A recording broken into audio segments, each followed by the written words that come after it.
Ali Price, welcome to the studio. How are you? I'm very well, thank you. Thanks for having me. I'm glad that we've got you in. Is today a day off? It is, yeah. Wednesdays generally, middle of the week, get a bit of a break. Recently I've been commuting through, so it's nice to have a day where I'm not on the M8. You must have been racking up the miles recently. How's that been? You used to driving probably 15 minutes into training, but I know it's not been too bad actually. I just get up a bit earlier, get up an hour earlier, and beat the traffic. It's actually, the drive. It's a pretty straight road, and you just sit back. And I've been listening to a lot of LBC. Oh, nice. On the radio, I like the old current affairs at the moment. I'm surprised that you and Darcy Ray haven't been car sharing. But is he still coming up from Troon? Yeah, we spoke about this. He's decided. Well, no, he's not decided. He's renting a flat now in Glasgow, and I was like, oh, where? They're like, we can share lifts, but he's decided to go in the middle of the West End, and I'm obviously not in town. I'm in the south side, so I was like, we can meet at Hart Hill. We'll meet halfway. But yeah, his drive, from Troon anyway, it's another 40 minutes. It's a long one, and I don't know if you'd want to drive with him because he'd be playing banging techno the whole way and probably doing 150 miles an hour in his car. At 6 a.m. I know. Yeah. So, like, on a day off, what do you find yourself doing? Like, I know that, like, normally if you've got an away game, you don't really get too much time off the weekend, but generally your day off during the week, what does that look like for you? Pretty chilled, to be honest. Obviously live with my missus and our bunny rabbit. So we kind of take it easy. Annie works from home or can work wherever, and as and when she needs to. So if Annie's got a bit of work to do, we'll have a quiet morning. She'll do a bit of work or editing or whatever, and I don't know, try get outside, try go for a walk, get a coffee, just do little jobs that maybe, with a long day now, especially going through to Edinburgh, that I can't do the rest of the days of the week. But yeah, pretty chilled, just spend time together really. Class. I remember those days. Like, often, like, when you're so busy and you've got a game and you come back in training Monday, Tuesday, you just want to relax, man. You've got it's just time spent recovering, isn't it? It is. I think I know a lot of people that maybe don't have a physical job would then use the opportunity on their day off to, I don't know, go to the gym or get themselves out there. But when you're running around all day, every day, sometimes when you can get the chance to just put the feet up, it's actually quite nice. Yeah. Sounds boring, but it is what you need. Taking 5 minutes to yourself. You need that recovery. So obviously there's loads been going on for you. I'm sure people will have seen stuff in the media and whatnot, but keen to sort of take this conversation away sort of based on the Rugby World Cup and how you found it. What was your experience like, and what was your sort of, like, I guess, overriding feeling when it all finished? Oh, I mean, there's probably two ways I look at it. Firstly would be from the team's point of view, disappointment in not achieving what we set out to. It's a long summer of prep and training before you even get to the World Cup, and you've got 4 games to make it to the knockouts, and obviously everyone knows that anything can happen when you get there, but we knew going in with our pool especially that we had to knock off one of those 2 big teams in Ireland and South Africa, and I think the disappointment was that we didn't probably give our best, or not give our best, but we didn't show our best in those 2 games, which obviously meant that we didn't make it out the pool. So that was disappointing. I think that aside, it was a brilliant experience. Our setup where we were based down in Nice was brilliant. We were a tight squad, and you spend 24 hours with each other 7 days a week at this stage, and that kind of environment was brilliant actually. So that side of things was great. It was just then disappointing that we didn't manage to progress as much as we wanted to. And then personally, when I look at it, I really enjoyed it. I got the opportunity to go to Japan in 2019 to the previous World Cup, but broke my foot in the first pool game. So it was, I was only there a couple of weeks, and then I came home. So I didn't really embrace the whole tournament. So that's what I was most looking forward to. And then getting over to France was obviously massive, being in the squad. But then the position I'd found myself in, I really wanted to push to get myself back to where I had been and where I know I could get to.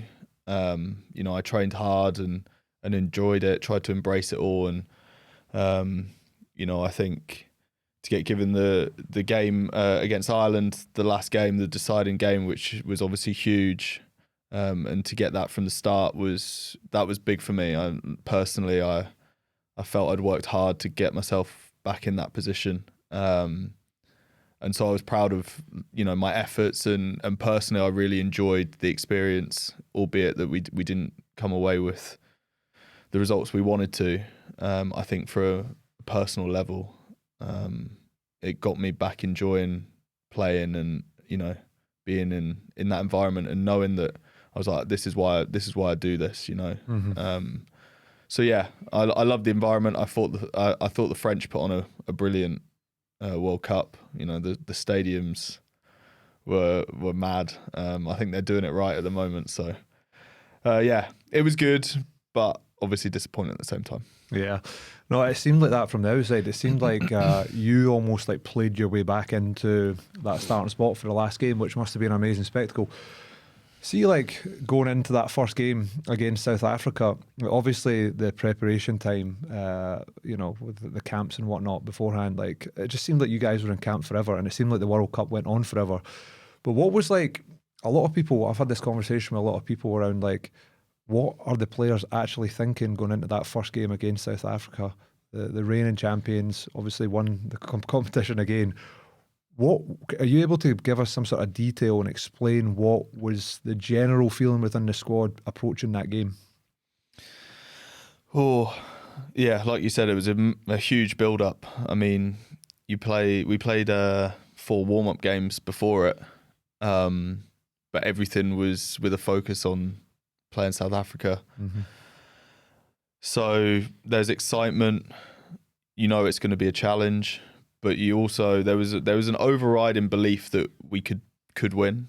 South Africa is one of those teams that in recent history we've not had good results against, Ireland being the other one, and they were obviously both in our pool. But we knew we'd have to do something special. But everyone was in the sort of physical state and mental space to go out there and execute. I think sometimes you have to taper that, because if you focus on, that one game for so long, you can, I don't know, you can burn out. You can play the game in your head before you've played the game. But no, I think it was excitement. We played in a brilliant stadium against the defending champs. It's one of them ones you don't really need added motivation to get up for. Mm-hmm. And I think that's then when you look back is the disappointment or the thing that hurts the most is that then the game's played and you've maybe not fired a shot in the game, or what you envisioned or what you'd practiced, they nullified, or we just weren't accurate. And it's like, we know we can do it, but then doing it on that stage is a different thing. Mm-hmm. But yeah, it was a long build up to that game. Excitement, but belief was there. We weren't going in thinking, oh, we need to have a lucky day here or anything like that. Mm-hmm. No, it's so interesting to hear it.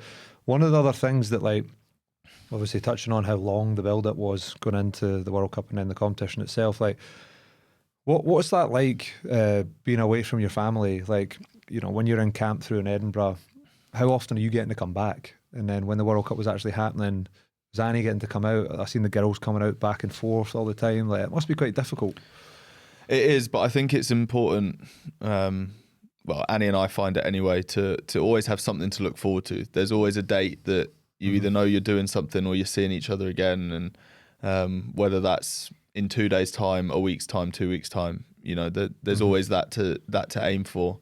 I think what we got right in the summer was that how we mixed up that pre-season and the training. We had a couple of weeks in Edinburgh where you'd maybe get back on the weekend and one day during the week, so it's not too bad. We did a camp in Nice where we were going to be based anyway to get us familiar with where we were staying, and we were in St Andrews.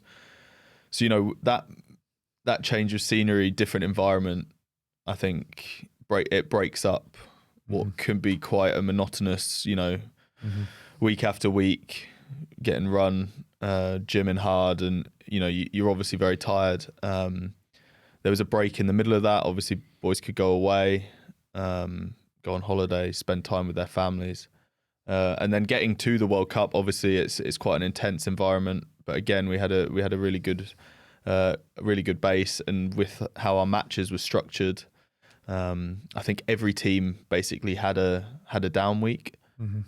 Families were obviously allowed to come stay with the boys, and for games, with it being so close, it was quite easy for people to get on a flight, come to Paris or come down to Nice to stay and watch the matches. So I think it's tough. Like I said, always trying to plan that next date or time when you'll be able to, but at the same time, it was quite easy to get them across.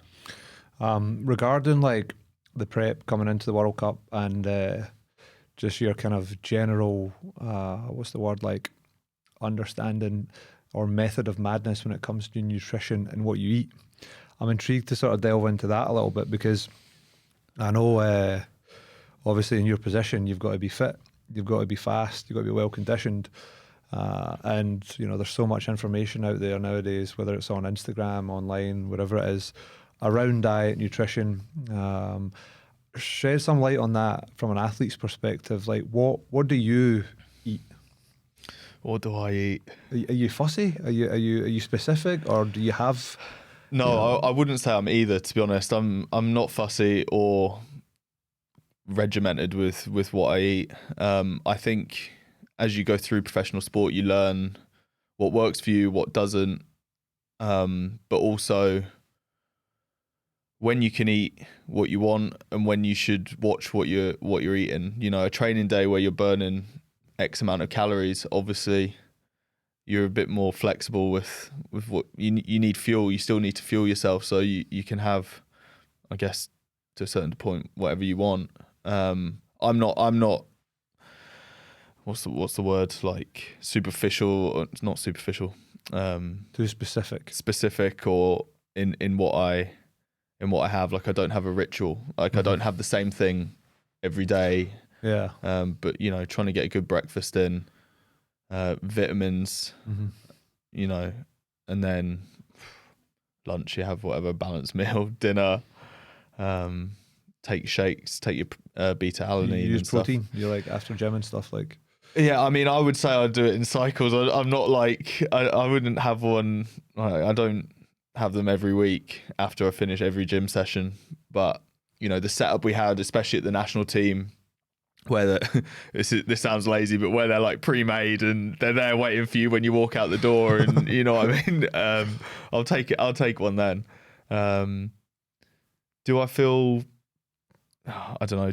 Does it help? For me, I because I don't think I've like strictly taken it constantly throughout my career. I wouldn't know. Like when I take shakes regularly, do I feel any stronger? I don't know. Do you know what I mean? Yeah. But yeah, I don't know. You learn what's good to eat, what's not. A balanced diet, and especially when you're in camp and meals are getting made for you. Mm-hmm.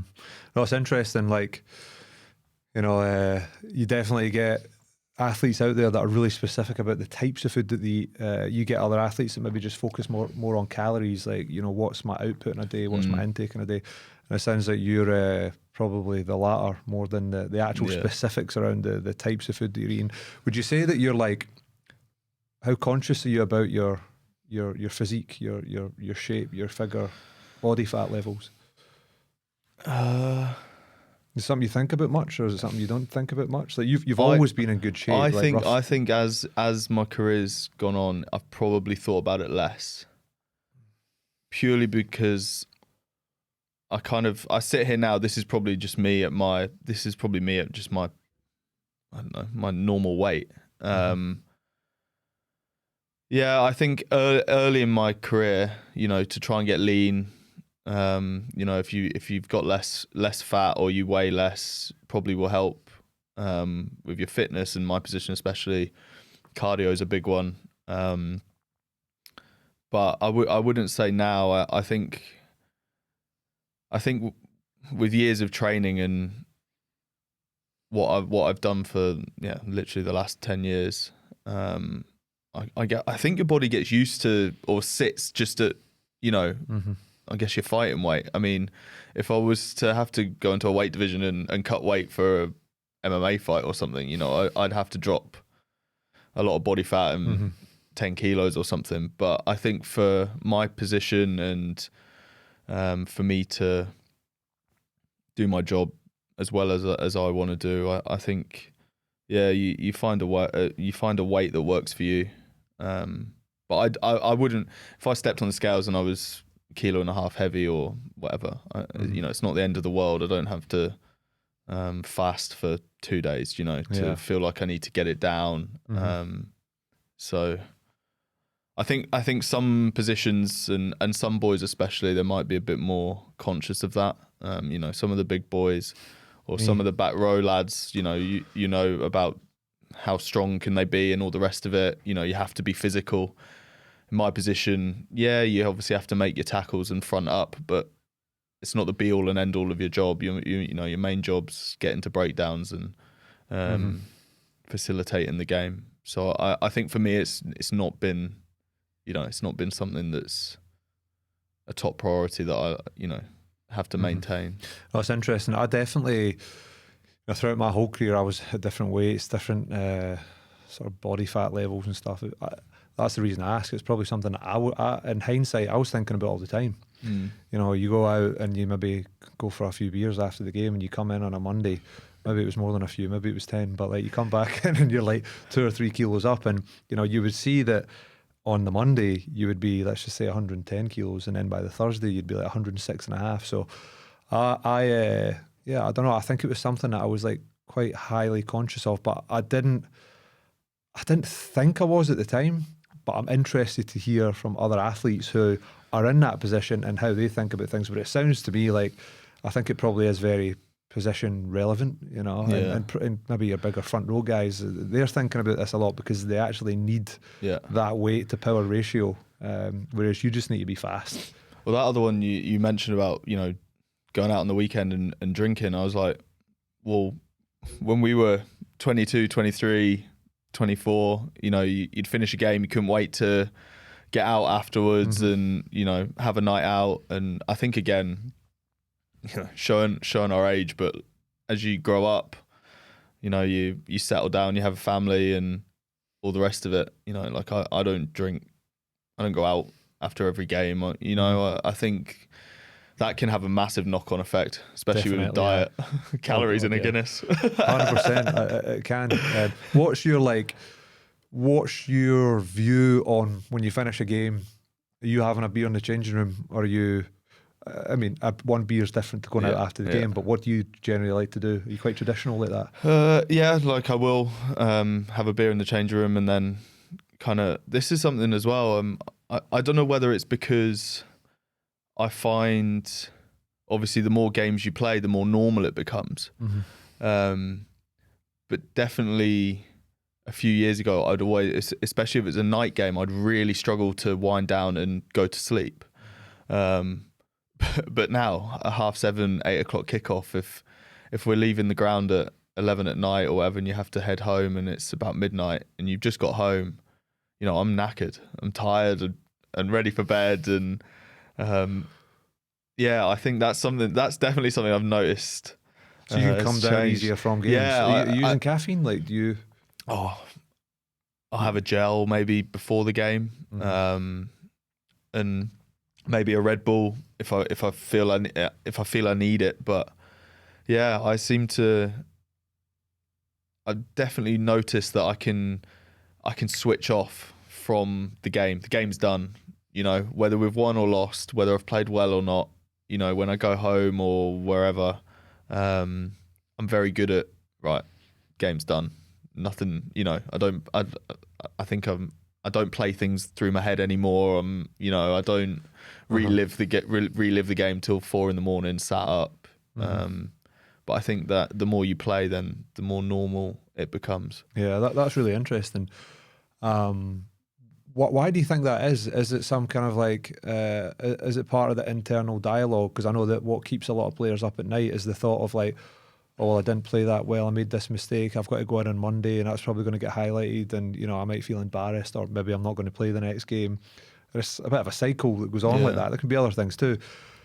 But what specifically would you say has changed for you? Is it time spent playing and sort of almost like time on the roller coaster? You've been on that roller coaster for that long that you're just not willing to take, your mind doesn't take you to the highs and bring you to the lows. It kind of just stays a bit more equal. Yeah, I mean, I think I've realised everyone makes mistakes. Everyone makes mistakes in their job. You don't mean to do it, but they happen. And oppositions you're playing against are out there to try and make you make mistakes. So if you've had a bad game or a bad moment, it's for me, you learn from it, but it's done. There's no point beating yourself up about it.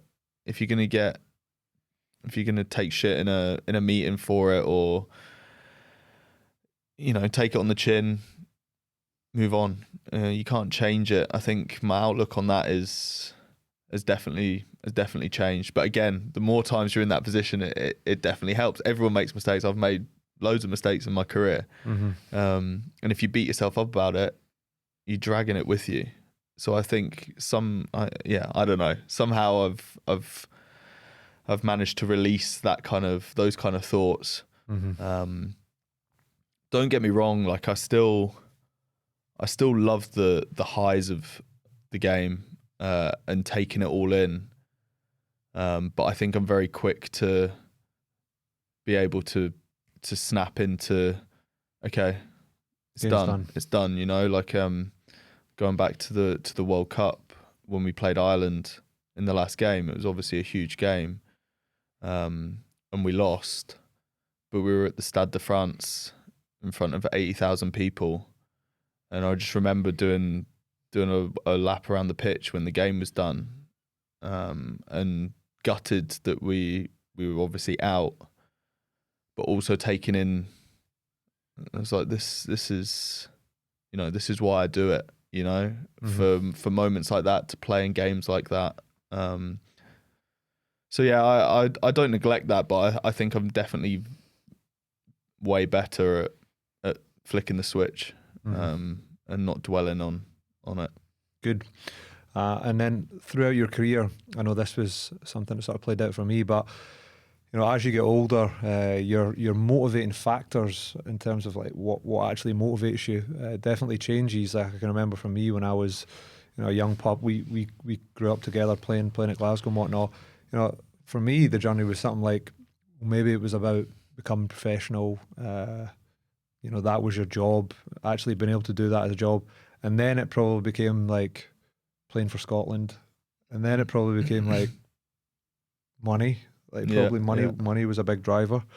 And then towards the end of my career, it was more experience, living in a cool place, like experiencing something new, using rugby as a vehicle to go and have like cool experiences in life. And then it sort of finished. But interested to hear about that journey for you, like how things have changed, how you perceive those factors differently now, and what stands out.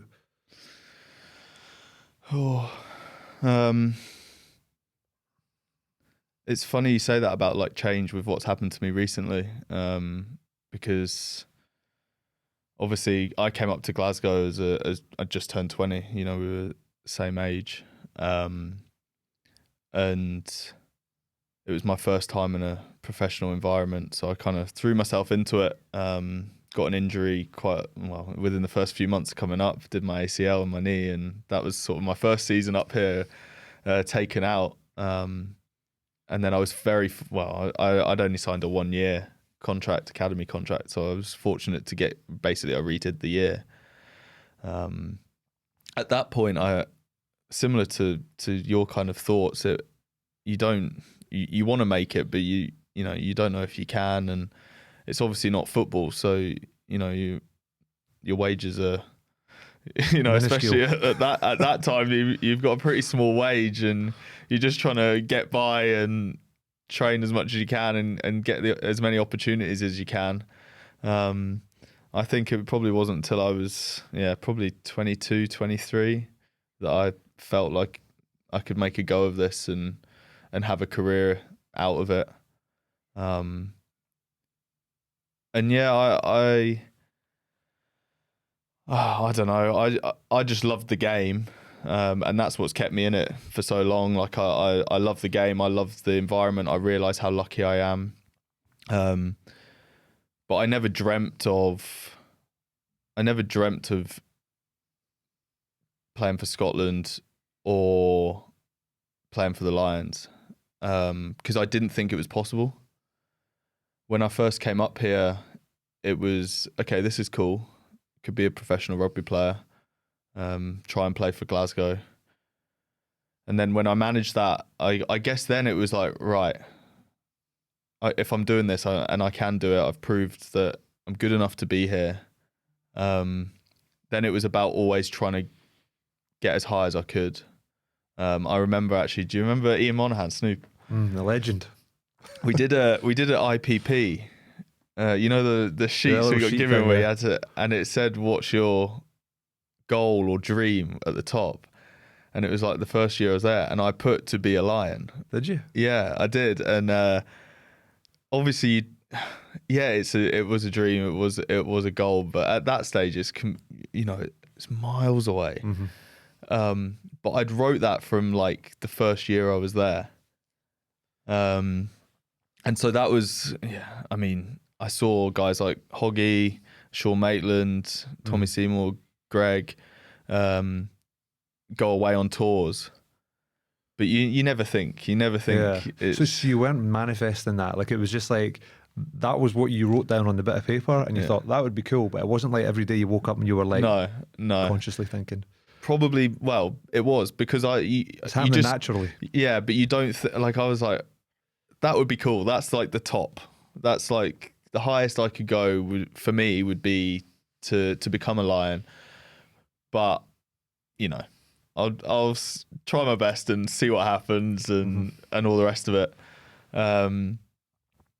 So then, you basically start out your career, and I was focused in playing club rugby, trying to get as many games as I can. Boys went away for international duty, and that's when you got your shot, and it goes from there, doesn't it? Really, it snowballs. In terms of, I guess, in terms of what you're playing for, I think once you achieve what you've wanted to achieve, it then, and with age, I think when you mature as well, it more becomes about, right, what can you do to put yourself in a better position in terms of life after? You have to start thinking about that.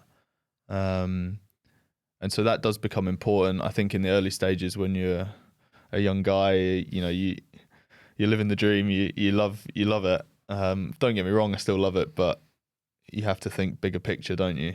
Because it comes around quick, and it can finish at any time, as we all know. So I think you start to realise you need to start looking bigger picture and make the most of the time that you've got playing it. Keen to delve into your thoughts on life after rugby, but whilst we sort of touched on it there, the Lions, like, how was it? Like, you obviously played a massive part in that, and I remember being sort of part of it, or just sort of left at that point, left Glasgow, but when you see the names come out of the guys that that are involved in that, you're obviously absolutely over the moon. But what was it like? How was it different to your sort of Scotland camp and sort of experience there? I was nervous. again, it goes back to me being that 20-year-old writing to be a Lion on the paper. You know, everyone that became a Lion was fully established, you know, big name international players for their own countries, and it is quite daunting. It's nerve-wracking. Thankfully, in 2021, there was a strong group of Scottish players there. So, you know, I knew that there were going to be guys I knew and were friendly with going, which I think helps. But yeah, when you've obviously always played against these guys, or you'd played against them for the last 3 or 4 years in the Six Nations, and you know how good they are and what they can bring. I think I was nervous about, you know, what would the standard be, you know, if you know, international rugby is a high standard, but what if you get all of the best of them in the same room? What's that going to be like? You know, big egos, big names, and I think initially I was very nervous, and you know, the longer you do this, the it becomes normal, so the less nervous you get. But when you're thrown into a new environment, that's another thing. Yeah, but it was good in terms of, you know, we met up before we went away as a group, and you know, we had, obviously it was COVID time, so it was tricky, but we were in Jersey for a couple of weeks before we left as a group, and I feel like it's like any squad of boys, you know, everyone's a good guy, and the more you get to know each other, the tighter you get, and you know, especially when we were stuck in a bubble. There's not many ways out, so you know, you get along. Was there anybody who you thought was going to be a prick, or that you'd played against them before and they'd been particularly mouthy or disrespectful, and you actually got to know them a bit more? My name dropping here.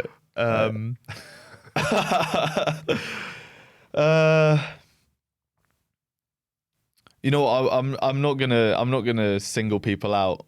There's a lot of guys that when you play against them, give it to you, you know, or you know, they're up on the scoreboard and all the rest of it, and they've got something to say.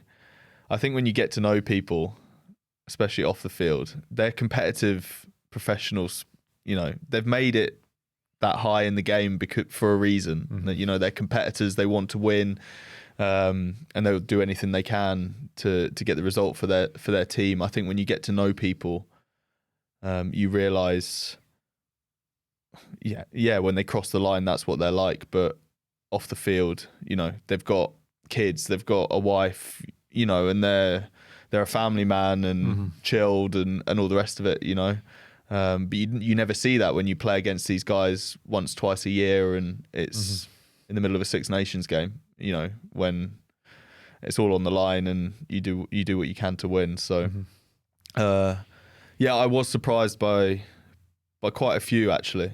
But then again, like, what do you know? I don't think I expected anything different. We're all good guys. Like, to be in the position we're in, you know, yes, we're competitive. We have that streak in us, but you know, we're all decent people. I know. It's like even the players within the game forget that it's a game when you're on the field, and it's like when you cross that white line, it's like, well, we're here to win, we're here to compete. Yeah. You don't have to be nice, and I think, like, even when you're in the game, it's very easy before you get to know somebody on a deeper or a proper level. You almost think, oh yeah, that guy's just a prick, but like the reality is you don't even know them. Yeah. So it's one of those things that, you know, probably fools you a little bit until you actually get yourself in there and get speaking to people. What's so keen to just have a little chat about like some of the, I don't know if there's anything that stands out to you, but maybe a couple of things that you've found have been like the biggest learnings. Like, it can be like a mental thing or a physical thing, but what have been some of the biggest learnings in your career that you feel you've overcome and have sort of developed you as a person or a player? I think I touched on it actually in the summer there. I've been in the situation a couple of times in my career where you're riding the crest of a wave, everything's great, you're getting picked, you know, and that's obviously what everyone wants. But then injury, someone else gets an opportunity and takes it. For whatever reason, you know, you're out of form and things don't start to go your way. And it's happened to me a couple of times. You get dropped, you know, you don't get the run of games you want, or you just feel like things aren't falling into place for you. And I think it's happened a couple of times, and you realise that sport will always bring you back down to earth, whether it's a coach's selection decision or a mistake in a game or a performance. It always has a way of bringing you back down to earth with a bump. And in 2018, I'd broken through at Glasgow, I'd broken through at Scotland, and then we played Wales, first game of the Six Nations in 2018, I think it was, and we didn't have a great performance. You know, I threw an intercept. I got free kicked 5 meters from our own line for a squint feed, which you see maybe one of them every 5 years, which they then scored off. You know, and this was all in the first half of a game, first game of Six Nations. So it didn't go well for me, and that's the first time that I'd had mistakes happen or a bad game, and it was in a big game. Mm-hmm. I made the mistake of going straight on Twitter after the match, because I always did that, because, you know, nothing had ever gone wrong and everything was great, and it was like, Ali Price is amazing, blah, blah, blah, blah, blah. Anyway, so I did the same thing, and obviously I knew I'd not had a good game. You know, there's people wanting me to pay for a refund for their tickets. I should never wear the shirt again. You know, all these things that I was reading for the first time, and it bothered me. It got to me.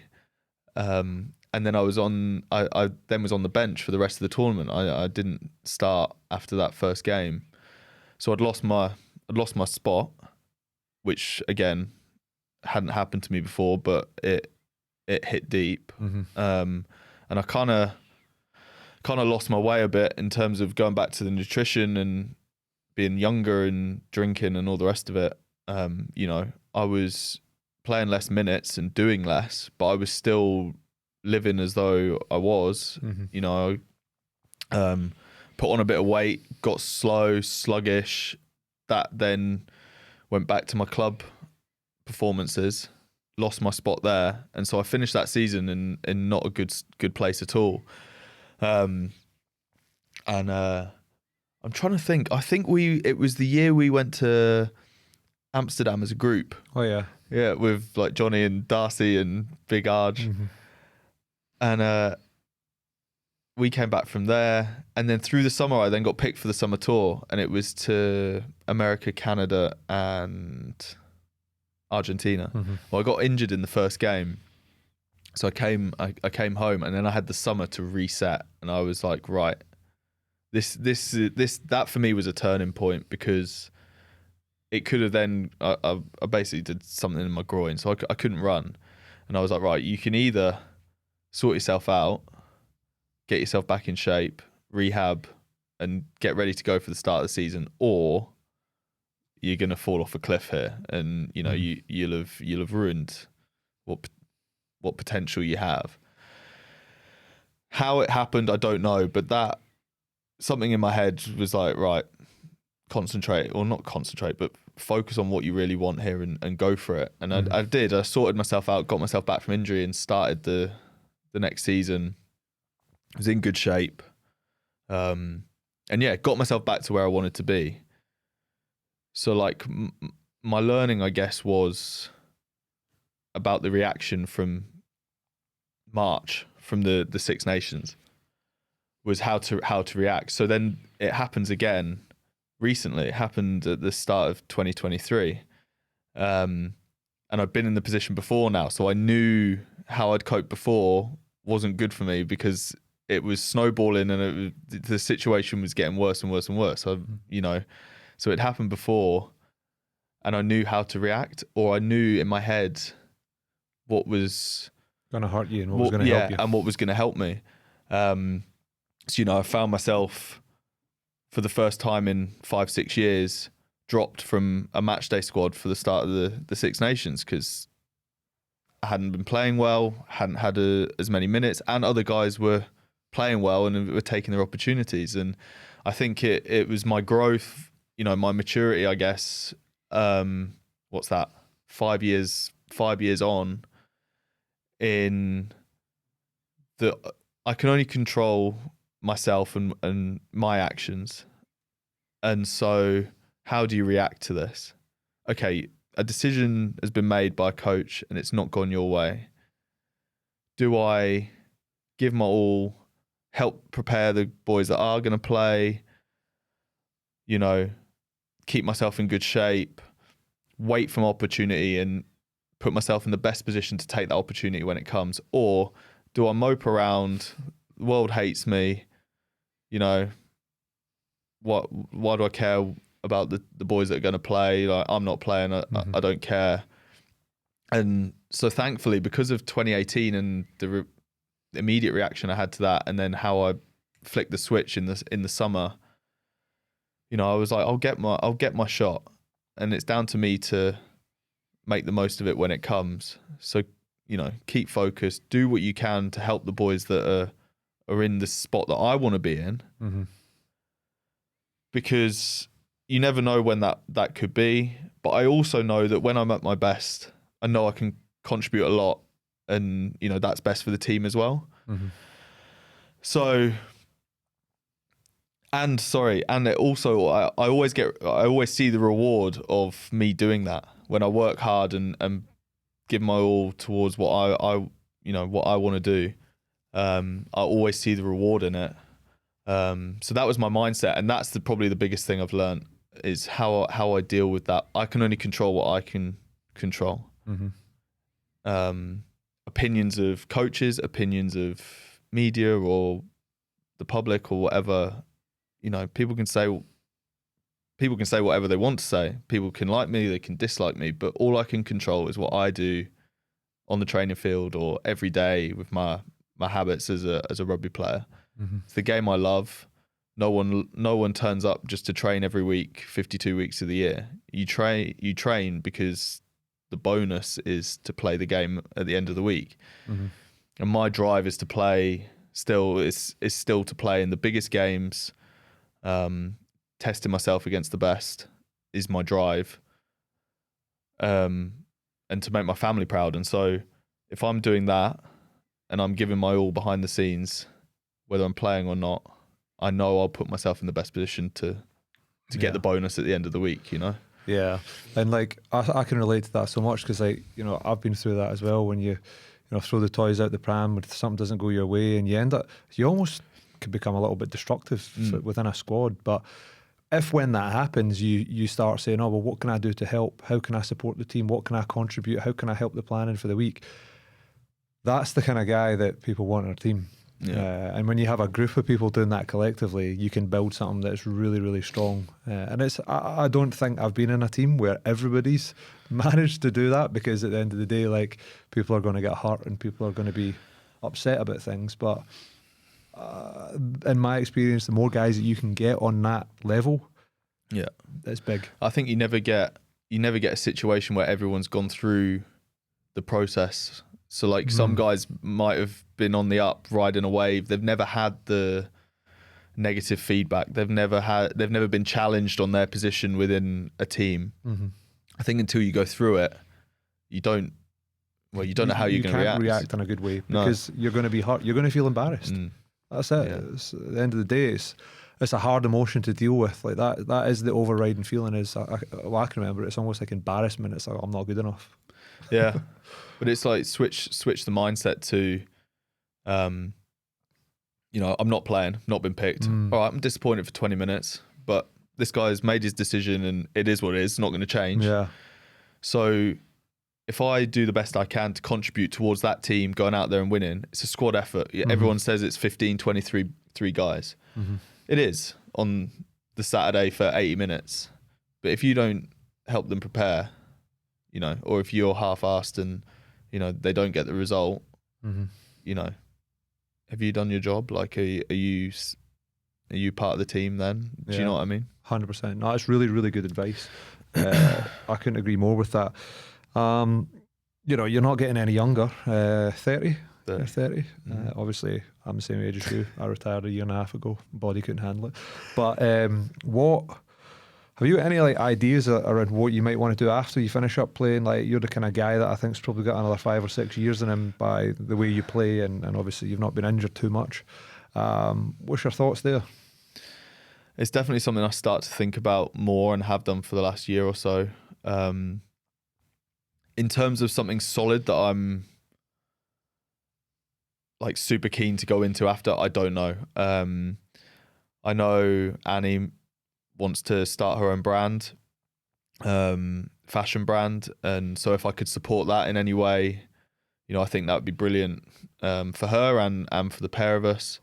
But in terms of like a second love almost, Stu McAnally, for example, that always dreamed of being a airline pilot, and so he's finished up and he's got that vision of where he wants to go. I haven't got that. Like, there's not something that from a kid or whatever that I was desperate to get into. I like meeting people. I like talking to people. So I don't think, I think it would be something, where I'm having conversations and meeting people and out there. But yeah, not sure. Yeah, no, and that's probably the same answer. To be honest, that's the same answer I definitely would have given, when I was maybe a few years pre-retirement. Is like, I didn't know what I wanted to do, but I knew what I enjoyed. And obviously, like, talking to people, being around people, working with people, seeing people do well, like that's part of it for me. In terms of like using your profile now to leverage opportunities moving forward, is that something that you've tried to do? Like, one of the things that stands out for me when you're a professional sports person or athlete, you do have the opportunity to meet a lot of people. That's something, people generally want to get to know you because you're doing something pretty cool and you're probably in the public eye. But is that something that you've tried to do? And are there any other things, like, obviously you can look at investing, you can look at how you can sort of place your money in different places that might be seen as being high risk but could potentially pay off further down the line. Like, talk to that a little bit if you can. Like, is there anything that you're doing there to try and accelerate things? Or it's probably something I definitely need to develop. I'm not very good in like a mixed environment. Mm-hmm. With new people, networking and talking. I think it's something you're obviously brilliant at now, and you've put yourself out there to develop that and be good at doing it. It's something I think I don't know what it is, whether it's is shy the right word? I don't know if I'm shy, but like when I'm around people that I don't know, I do struggle. I struggle to, introduce myself or, talk to people. It's something I think you have to. The more you do it, the better you get at it. But I've never really thrown myself into doing that. The investing and money side of things is interesting because I think as a rugby player, especially in your early years, you probably. You live month to month, to be honest with you. It's not one of these careers where you probably have that kind of income to be able to look far ahead. I think, again, as your career develops and all the rest of it, it definitely becomes something that is an option to do. And because you have maybe some spare money at the end of each month, it's something that you can put into. And it's the whole end of career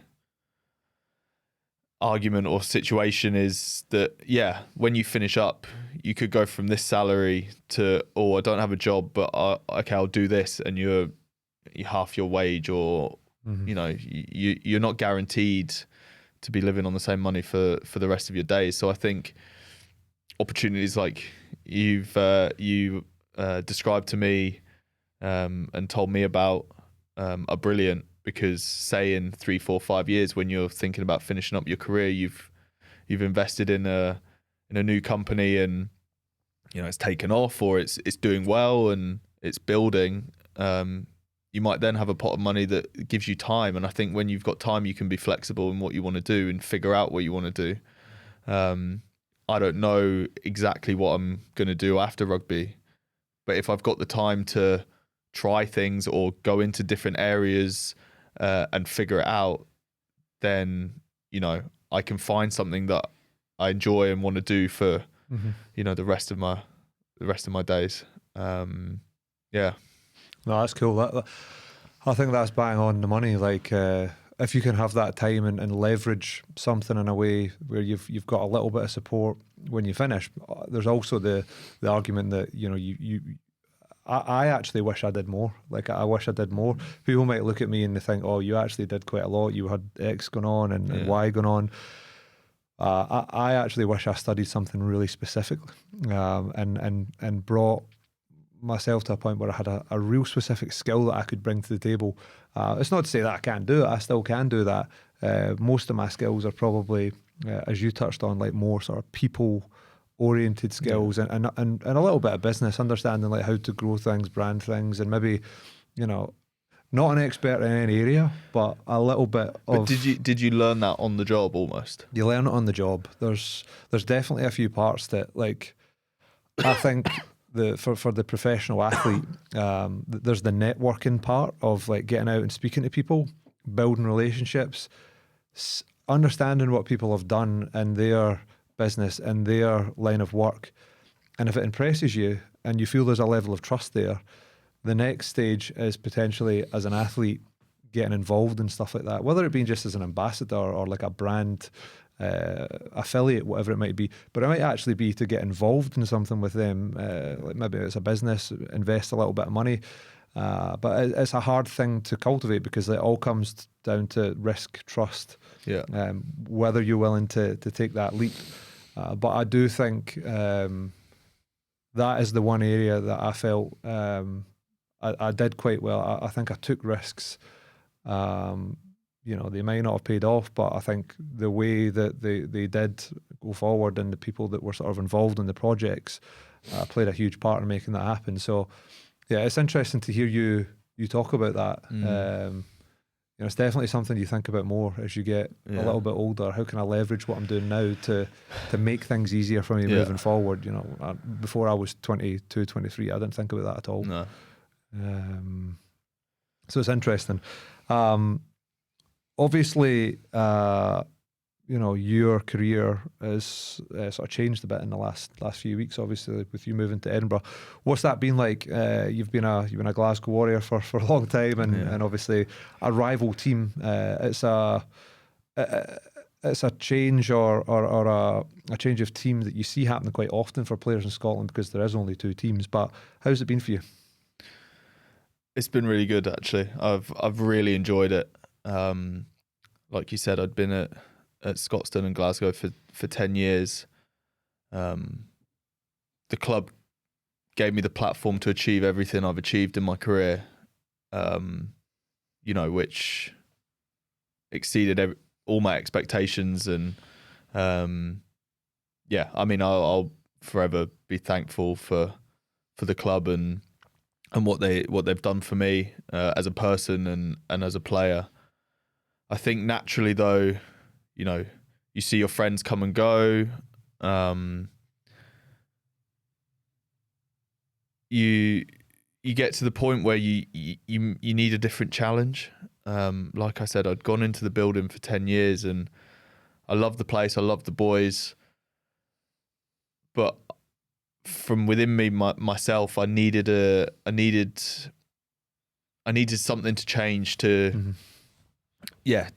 challenge myself. The routine, I needed a change. And so the opportunity came where I could move, and it was to Edinburgh, which obviously isn't far away.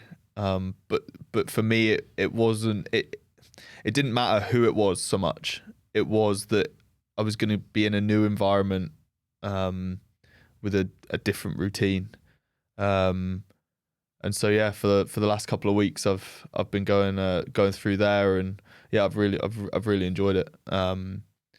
It's funny, really, because it's a group of boys in a rugby squad, a sound wherever they are in the world. You know the boys are always there. They'll always welcome you.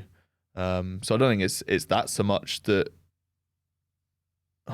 I don't know. It's the change for me, getting the enjoyment back.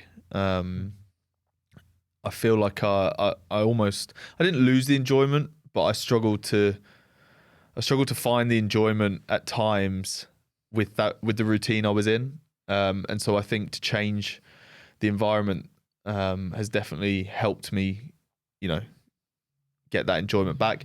A new challenge in a new squad where I have to compete, I have to prove myself. All these things I have to do to, earn my stripes and play. I've always been someone that's fought to get myself where I want to be in a squad, whether that's with Scotland, whether that was with the Lions, or at Glasgow when I first came through. I've always fought to be the best, be the one at the top, and I'm in a new squad now, and my challenge is there, and that's what I enjoy. I enjoy competing and getting out there. Good.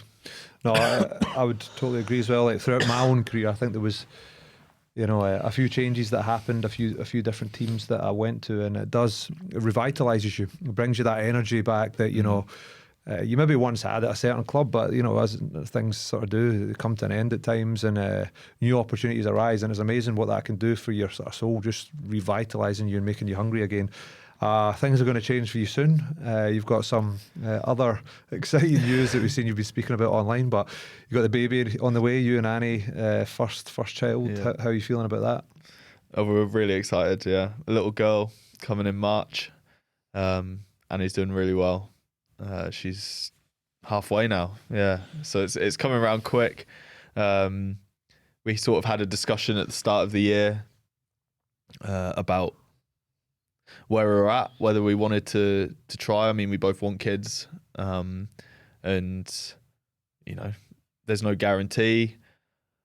Could take a year, could take 2 years, could take 5 years, to have a baby. So we made the decision that we were going to try, and in the summer it seemed to work. One shot, one kill, was it? And yeah, we're expecting a little girl. Again, things like this, that when you're a 23, 24-year-old with no kids, mm-hmm. you don't think about. But now, obviously, I've got this to think about, and life after rugby becomes even more important. I'm not just looking after myself, and it's not just Annie and I. It's gonna be Annie, me, and our daughter. And it's scary, but at the same time, it's so exciting. But I think knowing that that's on the horizon, and knowing that you're going to have a little girl that you have to protect and provide for, I think screws the nut a bit, doesn't it? It makes you focus on what you need to do, but what you want to do and how you want to achieve it. Because, like you say, rugby is a pretty short career in the span of life. And if I'm lucky enough to play for another 5-6 years, your daughter's only 6 years old, so then what? Wow. You still gotta provide. So we're so excited. Brilliant, man. Do you think there's an element of, like, I was actually speaking on a podcast the other day, chatting to a group of lads, and it's almost like when you have something like that big happening in your life, where it's like, you got your first kid on the way, it's massive. It almost like, in some ways, and it might actually reveal itself more when the kid comes, but it's something I've been thinking about. There seems to be less worry and anxiety from my own, like, little mind, that's chipping away in the background, because there's like this sense of something bigger coming, and that takes all the focus. Like, that's what you need to go to work for, to earn the money for, is for her, and you sort of stop thinking about yourself as much, and you start thinking more. And maybe that helps through this transition as well, obviously moving from Glasgow to Edinburgh. Yeah, maybe subconsciously it's. I mean, obviously, I'm aware I'm having I'm having a baby, but yeah, I think I'm. You know, your wife is pregnant as well, and their focus is obviously on growing, and then they'll go through the birth, and which can be quite a stressful time for women. Whereas I think my focus is more on, okay, we're having a little girl. That's great. I'm not growing her. I'm not going to have to push her out. It's more, how do I give her the best life I can? I think that's already there. It's like, right, what can I start to do, or what have I got in place that can give us all the best opportunity, the best start, the best everything? Because that's what I want to do. Whereas I think for the girls, for the women, it's they're going through the process. Whereas well, yeah, we'll never know, will we? But No. It definitely makes you start to think longer term. Well, it has for me anyway. Yeah, it does, and it's nice. It is a nice thing. It's a change, and it's going to be exciting. So look, I'm pretty happy there. I've covered everything I want to. Nice. But appreciate it. Wedge. Thanks, man. Thank you. Class, man. That was good. That was really good. Yeah.